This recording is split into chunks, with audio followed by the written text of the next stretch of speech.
Hello all.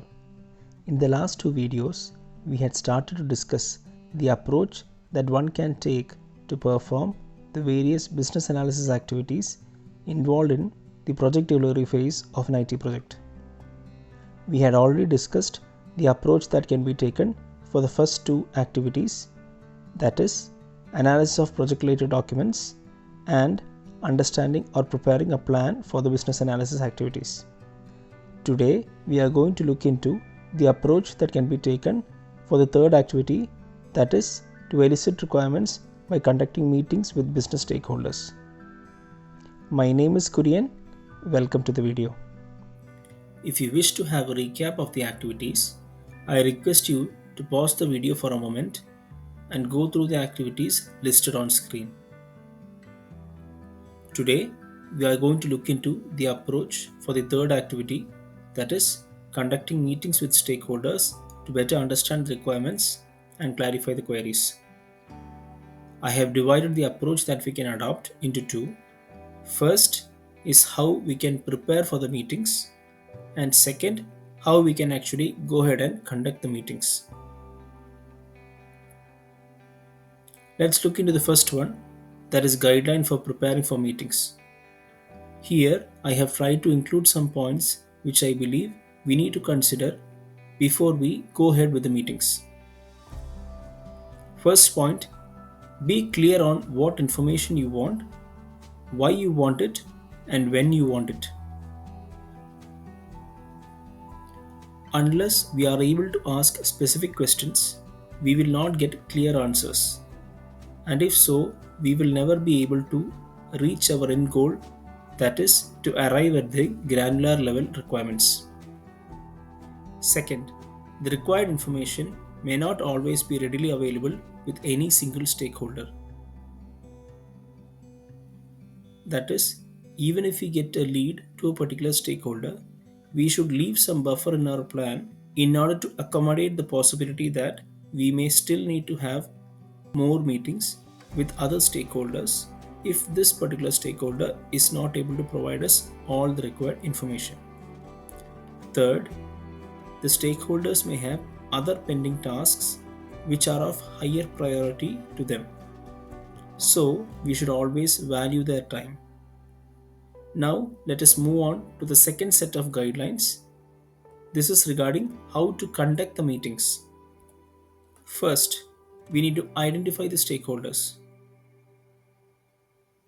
When we join a project, we may be given the point of contacts of few key stakeholders. However, they may not be the people who can give us the granular level details of the requirements. So, once we are clear on what information we need, we can always approach the initial set of stakeholders. They may direct us to another stakeholder and in turn to another stakeholder until we identify the right stakeholder who can give us the information that we are looking forward to. Second, have an offline connect if possible. As we are going to interact with this person for the first time, it is always wise to have an offline connect, introducing yourself, what is your role in the project, and what information you need. In this way, when that stakeholder later get a meeting invite from you, they will not be surprised on what this meeting is about. Third, prioritize the questions and estimate the time required for meetings. We may have umpteen number of questions. However, it is our responsibility to prioritize and ask the most important and relevant questions from the level of clarity that we are having at the moment, and accordingly estimate the time that we require to get this information. We should not plan our activities to ask all the questions whatever we are having and try to get the answers in a single meeting, as it may not be feasible. Fourth, check the availability in their calendar and schedule in advance. If we schedule a meeting at a time slot where the stakeholder is not available, this can lead to two problems. First, being that it creates a negative impression about us as we are not valuing the time of the stakeholder.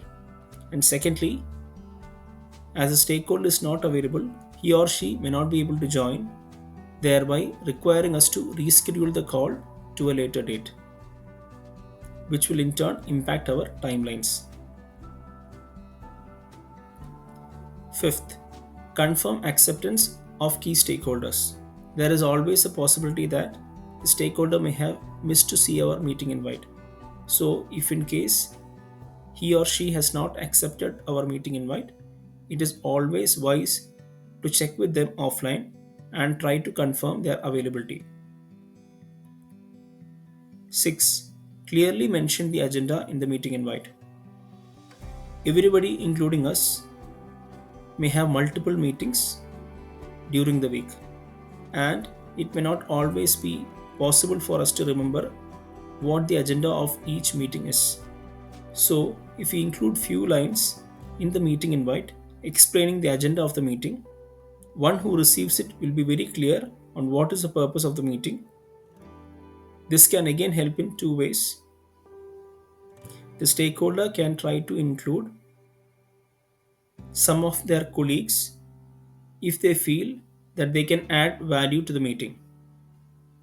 Secondly, if he or she is not available, they may be able to share their comments offline, thereby not requiring us to reschedule the call to a later date, but we can proceed with the rest of the stakeholders. 7. Prepare how to complete the meeting within the allotted time.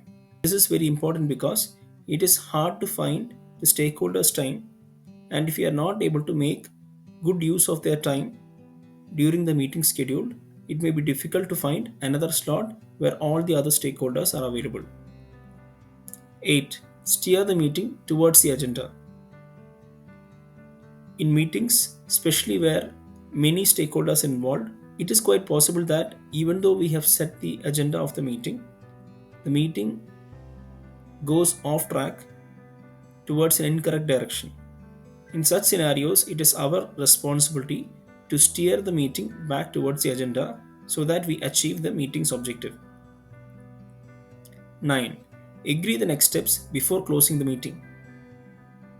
Many times, we may not get all the information that we require during the meeting. So, it is important to agree the next steps so that we can do necessary follow-ups and get the required information that we want. 10. Send the minutes of meeting summarizing the discussion points, actions and next steps.